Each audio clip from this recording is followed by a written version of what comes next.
हामिद मीर साहब, रीमा उमर साहिबा, आप बैनुल-अक़वामी क़वानीन को भी देखती हैं, माहिर कानून हैं, लेकिन जो सियासी और मुल्की मामलात हैं उस पर भी आपका तजर्बा है। जिस वक्त जंग की बात होती है तो बहुत से क़वानीन का हवाला तो दिया जाता है, लेकिन जो भी मुल्क जंग में दाखिल होते हैं वो उन क़वानीन को ख़ातिर में नहीं लाते। लेकिन पाकिस्तान ने यह मौक़िफ़ रखा है कि भारत मुसलसल आलमी क़वानीन की खिलाफ वर्जी कर रहा है, सिविल आबादी को निशाना बना रहा है, पाकिस्तान की फ़िज़ाई हदूद की खिलाफ वर्जी कर रहा है, और फिर फ़ेक न्यूज़ का भी दौरा है, उसका भी सहारा ले रहा है। इस सूरत में क्या होना चाहिए, बावजूद इसके कि बैनुल-अक़वामी सतह पर अहम ममालिक के आला हुकाम भारत से और पाकिस्तान से राबते में हैं, फिर भी ये कशीदगी ख़त्म नहीं हो पा रही, और उसमें ज़्यादा ज़िम्मेदारी इस वक्त भारत की नज़र आ रही है, चूँकि वो गैर ज़िम्मेदारी के ज़रिए से जारहियत पर मबनी इक़दामात करता चला जा रहा है। जी, शुक्रिया जुनैद। मेरा ख़्याल है बार-बार ये दोहराना बहुत ज़रूरी है कि सिर्फ़ पॉलिटिकली नहीं, सिर्फ़ डिप्लोमैटिकली नहीं, बल्कि कानूनी तौर पे भी जो भी भारत कर रहा है, वो बैनुल-अक़वामी क़वानीन के ख़िलाफ़ है। कल भी इस पे हमने बात की थी कि भारत का शुरू से जो क्लेम था कि क्योंकि उन्हें ऐसा लगता है, उन्होंने ये बयानिया बनाया है कि जो कश्मीर में इंडियन एडमिनिस्ट्रेटेड कश्मीर में अटैक हुआ टेररिस्ट, उसमें पाकिस्तान मुलव्विस था, तो उनका कोई राइट बन जाता है कि वो पाकिस्तान पे अटैक करें। ऐसा बिल्कुल नहीं है, इंटरनेशनल लॉ इसकी बिल्कुल इजाज़त नहीं देता। उसके बाद जिस तरह से उन्होंने अटैक किया, सिविलियंस को निशाना बनाया, मसाजिद को निशाना बनाया, ये भी हर तरह के इंटरनेशनल लॉ की खिलाफ वर्जी है, ओपन वायलेशन है, ब्लेटेंट वायलेशन है। कल जब हमने बात की थी तब ऐसा तासुर दिया जा रहा था भारत की तरफ से कि उनका जो रिस्पॉन्स है वो ख़त्म हो गया है, अब वो मज़ीद कोई कार्रवाई नहीं करेंगे। लेकिन आज हमने देखा कि उसमें भी वो एक झूठ निकला, और आज फिर हमने आज सुबह और अब आज शाम को वो क्लेम कर रहे हैं कि उन्होंने ड्रोन्स के ज़रिए पाकिस्तान के बड़े शहरों पे, लाहौर पे कह रहे हैं, सियालकोट पे कह रहे हैं, अटैक किया है। अगर आप इस पूरी सिचुएशन को देखें, ये एक कंसिस्टेंसी दिखाता है कि ये वन ऑफ अटैक नहीं था, वन ऑफ स्ट्राइक नहीं थी, इसमें एक कंसिस्टेंसी है। ये मेरा ख्याल है सिचुएशन को बहुत ज़्यादा एस्केलेट कर देता है। आर्म्ड अटैक शुरू से था, एक कंटेन्ड अटैक शुरू से था, लेकिन अब उसका जो पैरामीटर है वो बहुत ज़्यादा बढ़ गया है। तो ये एक बहुत तशवीशनाक सूरत हाल है, और अभी तक इसका जो पूरा बर्डन है वो भारत पे जाता है, क्योंकि पाकिस्तान ने बैनुल-अक़वामी क़वानीन के मुताबिक सिर्फ डिफेंसिव एक्शन लिया है एज ऑफ नाउ। सिर्फ लाइन ऑफ कंट्रोल से भी अगर कोई एक्शन लिया है वो मिलिट्री को टारगेट बनाया है, सिविलियंस को टारगेट नहीं बनाया। एक मुझे जो इशू है वो है जिस तरह से हमारी हुकूमत इसको फ्रेम कर रही है। अभी शाहजेब के शो पे मैं सुन रही थी, अता तारर साहब थे, वो बहुत कंफ्यूज कर रहे थे कि हमने पहले डिफेंसिव एक्शन लिया, अब हमारा राइट टू रिस्पॉन्ड है under article 51 of the UN charter.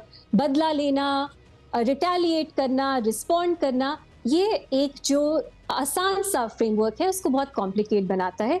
मैं रेकमेंड करूंगी कि आप अपने राइट टू डिफेंस को डिफेंस के तौर पे ही आर्टिकुलेट करें। बदला, right to respond, retaliation, punishment इस तरह ना बयान करें, क्योंकि वो राइट टू सेल्फ डिफेंस नहीं है। तो आप इस तरह फ्रेम कर सकते हैं कि क्योंकि तसलसल से अटैक्स हो रहे हैं, आपको अभी भी खतरा है कि मजीद अटैक होगा अगर पाकिस्तान रिस्पॉन्ड नहीं करता। वो आर्टिकल 51 सेल्फ डिफेंस के जुमरे में आता है, लेकिन रिवेंज या राइट टू रिस्पॉन्ड या रिटेलिएशन ये मेरी नज़र में नहीं आती। ये पहली बात। दूसरी, जब ये आप कह देते हैं कि right to self defence exist करता है, मेरा ख्याल है, और ये मैं बहुत कॉशियसली बात करूंगी, कि मेरा ख्याल है अभी भी सवाल बनता है कि क्या पाकिस्तान को रिस्पॉन्ड करना चाहिए, वो किस तरह का रिस्पॉन्स होगा। लेकिन अनफॉर्चुनेटली हम ये बात तो कहते हैं कि पाकिस्तान में ज़्यादातर लोग पीस चाहते हैं, लेकिन मुझे ऐसा लगता है कि बाय एंड लार्ज ये कहना कि पाकिस्तान को रिस्पॉन्ड नहीं करना चाहिए, वो एक ऐसी पोजीशन हो गई है जो लोग बहुत डर डर के लेते हैं।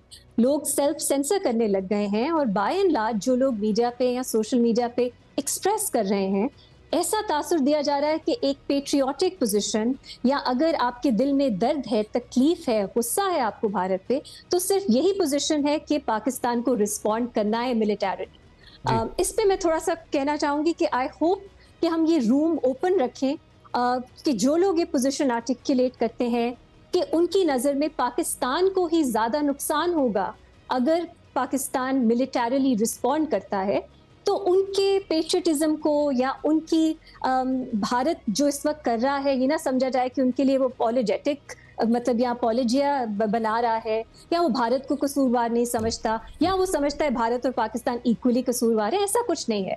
आप ये मान सकते हो कि भारत ने शुरू से अग्रेशन दिखाई है। भारत एक रोग स्टेट की तरह एक्ट कर रहा है। वो हर तरह के फ्रंट पे, चाहे वो डिसइंफॉर्मेशन हो, चाहे वो मिलिट्री हो, सिविलियंस पे अटैक हो, वो ये सब चीजें कर रहा है। वो कानून को नहीं मानता, वो बैनुल अक़वामी कवानीन को तो बिल्कुल नहीं मानता। आपने कहा कि कवानीन की भी सॉरी मैं बात कंप्लीट कर लूं। लेकिन आप इस सब पे अगर आपकी ये पोजीशन भी है, फिर भी आप ये राय रख सकते हो कि इस वक्त मिलिटरीली रिस्पॉन्ड करना पाकिस्तान के लिए बेहतर शायद ना हो। इस पे बहस मेरा ख्याल है हो सकती है, लेकिन मैंने एटलीस्ट ये देखा है कि फिर एटलीस्ट सोशल मीडिया पे कि आपकी पेट्रियटिज्म पे सवाल उठते हैं। ये कहा जाता है कि आप डरपोक हैं, ये कहा जाता है कि आप भारत को किसी तरह अपीज करना चाहते हैं। आई होप ये ना हो। और पाकिस्तानी मीडिया, भारत का मीडिया तो एक ही लाइन लेता है ना, पाकिस्तानी मीडिया पे हम ये कायम रखें ये बात कि यहाँ पे डिफरेंस ऑफ ओपिनियन पाया जाता है। अगर हमारी रियासत कह रही है it has the right to respond, हम शायद कह सकते हैं, सवाल कर सकते हैं कि वो पाकिस्तान के हक में है या नहीं है। पाकिस्तान के पास बैनुल अक़वामी सतह पर क्या ऑप्शंस है इस वक्त? कानूनी पोजीशन को मद्देनजर रखते हुए क्या आलमी किसी फोरम पर ले जा सकता है पाकिस्तान अपना मामला, भारत की इस जारियत को देखते हुए, या इन हालात में जो कुछ दुनिया में पिछले ख़ास तौर पर 3 बरस में हुआ है फ़लस्तीन के मामले को सामने रखते हुए, उसका कोई ख़ास फ़ायदा हासिल नहीं हो सकेगा? चूँकि कई बैनुल अक़वामी सतह पर इक़दाम और फैसले तो किए गए इसराइल से मुताल्लिक, लेकिन उस पर अमल दरामद नहीं हो सका। फिर भी क्या ऐसे इक़दामात का या ऐसे फोरम्स पर अपना मुकदमा, अपना मामला लेकर जाने का कोई फ़ायदा हो सकता है, या तारीख़ में फिर इस इक़दाम को सही तरीके से याद रखा जाएगा? देखिए, मेरा ख्याल है जो अक़वाम मुत्तहिदा है या इंटरनेशनल फोरम्स हैं, उनको अप्रोच करने के 2-3 मुख्तलिफ मकासद हो सकते हैं। अगर हम चाहते हैं कि सिक्योरिटी काउंसिल भारत के ख़िलाफ़ यूज़ ऑफ फोर्स ऑथराइज़ कर दे, ये शायद नहीं होगा, या भारत के ख़िलाफ़ सैंक्शंस अप्रूव कर दे, ये शायद नहीं होगा। लेकिन एक जो इंटरनेशनल ऑर्डर है जो वर्ल्ड वॉर 2 के बाद कायम हुआ, उसके पीछे जो एक थॉट थी वो ये थी कि आप यूएन सिक्योरिटी काउंसिल को अप्रोच करें अगर कोई मुल्क आप पे अटैक करता है। तो भारत ने पाकिस्तान पे अटैक किया है, ये आर्म्ड अटैक है। पाकिस्तान यूएन सिक्योरिटी काउंसिल का मेंबर है। चाहे पाकिस्तान ये उम्मीद ना भी रखे कि यूएन सिक्योरिटी काउंसिल भारत के खिलाफ कोई इकदाम ऑथराइज करेगा, पाकिस्तान को ज़रूर ये लेके जाना चाहिए। यूएन सिक्योरिटी काउंसिल ऑलरेडी उसको पता है पाकिस्तान और भारत के बीच जो कशीदगी है, कश्मीर डिस्प्यूटेड टेरिटरी है, तो वहाँ पे मेरा ख्याल है केस अपना ज़रूर लेके जाना है। दूसरा, एक ओवरऑल पाकिस्तान का जो इमेज है, पाकिस्तान उसको इम्प्रूव करने की कोशिश कर रहा है दुनिया भर में। इस जो क्राइसिस की सिचुएशन में हम इस वक्त हैं, उसमें पाकिस्तान ने बहुत अच्छा परफॉर्म किया है बहुत से डोमेन्स में। तो ये भी इंटरनेशनल कम्युनिटी के सामने लेके एविडेंस के साथ जो पाकिस्तान बार बार ऑफर कर रहा है, वो भी लेके जाना बहुत ज़रूरी है। क्योंकि चाहे आपको इन्फोर्समेंट ना देखें, लेकिन एक इमेज बिल्डिंग के लिए इट्स नेसेसरी। जो भी शहजाद बात कर रहे थे, आप भी पहले कह रहे थे, पीस की बात हम कर सकते हैं, लेकिन अगर कोई कहे कि पाकिस्तान, क्योंकि पाकिस्तानी रियासत का इस वक्त मौक़िफ़ है ना कि they have the right to respond and they will respond at a time of their choosing, right? अगर हम उस पर सवाल उठाएं कि क्या करना चाहिए, मिलिटरीली रिस्पॉन्ड या नहीं, मेरा ख्याल है वो भी एक सवाल है जिस पे हमें फोकस करना चाहिए। बिकॉज मेरा ख्याल है उसका जो जवाब है वो आसान नहीं है। क्योंकि देखिए, जैसे शहजाद आप बात कर रहे थे कि हमें डिफेंसिव अटैक करना है, डिफेंस इंटरनेशनल लॉ में बहुत लिमिटेड तरह से डिफाइंड है। और ये जो अमेरिका है जिसने वॉर ऑन टेरर में सेल्फ डिफेंस को बहुत ब्रॉडली डिफाइन किया कि वो एक तरह से हर पल हर जगह लड़ी जाने वाली जंग बना दी, इस तरह इसराइल बहुत ब्रॉडली डिफाइन करता है, भारत बहुत ब्रॉडली डिफाइन करता है। लेकिन एक्चुअली अगर मुझसे मेरी राय पूछी जाए, सेल्फ डिफेंस का मतलब है कि इमिनेंस एक होनी चाहिए।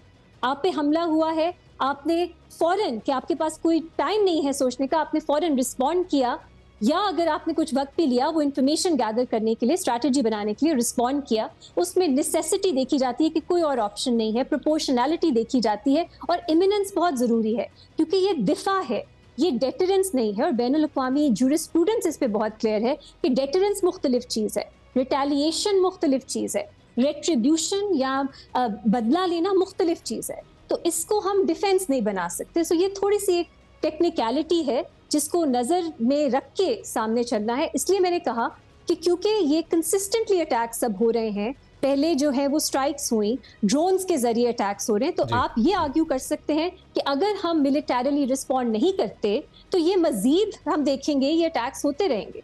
ये एक सेल्फ डिफेंस की आर्ग्यूमेंट बनती है, लेकिन अगर वक्त गुजर जाता है, एग्जैक्टली वही मैंने कहा, या exactly, but then where do you respond, right? So इसमें देयर इज एन आर्गुमेंट कि नेसेसिटी क्या थी उस पर्टिकुलर रिस्पॉन्स की, उसकी प्रोपोर्शनैलिटी क्या है। ये कल सिचुएशन नहीं थी, राइट? कल सिचुएशन थोड़ी सी मुख्तलिफ थी। एनीवे, मेरा ख्याल है हमारे जो, वही मैंने पहले जो बात की, हमारे जो स्पोक्स पर्सन अभी अता तारर साहब का मैं सुन रही थी, उनमें ये कंफ्यूजन है।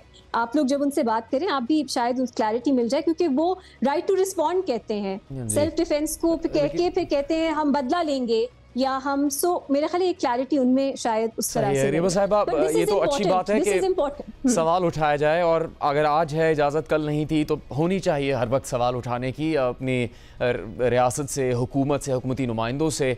आपकी बात अपनी जगह दुरुस्त है, लेकिन अता तारर साहब का बयान मुख्तलिफ हो सकता है। पर जो मुशीर कौमी सलामती की जिम्मेदारी जिनके पास है राना सनाउल्लाह, उनका एक बयान था जिसमें 2-3 मरतबा उनसे सवाल पूछा गया, तो ये उन्होंने जवाब दिया कि अगर भारत मजीद इकदाम नहीं करता तो पाकिस्तान भी नहीं करेगा।